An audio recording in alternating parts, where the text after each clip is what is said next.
homemade pizza with my Piezano pizza maker. I'm gonna take you through from start to finish and show you how amazing that crust is. This makes the most delicious pizza at home. I was so skeptical at first because I was like, the last thing I need is another kitchen gadget, but I am so thrilled that I got it. The bottom of the crust was so crispy and the dough was so soft and fluffy on the top, and all of the toppings were melted and cooked to perfection.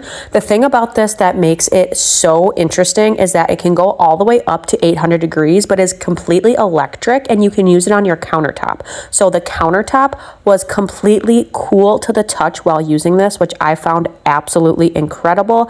It cooks the bottom and the top, but it is dual temperature controlled. So you can keep that bottom at 800 degrees to make that crust extra crispy. Then you can adjust the top setting to like 400 degrees just to make sure you're not overcooking the toppings or the cheese or anything like that. And that is why this product is so much better than making pizza in an oven at home, because in an oven at home, you only have one temperature that you're working with, and that usually isn't hot enough to get that crust nice and crispy.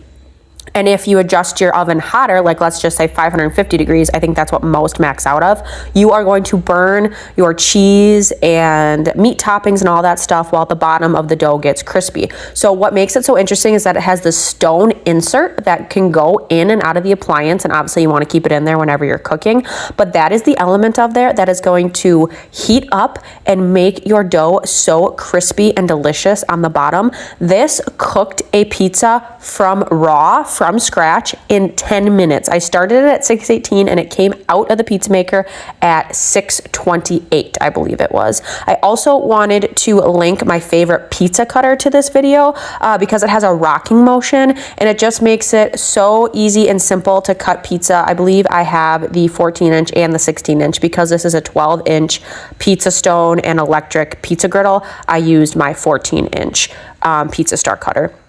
It just cuts it so well. But I was so impressed with how this turned out. I made 2 pizzas in 20 minutes with fresh dough, and look how delicious and crispy the bottom of that crust is. It was so good. I love this thing.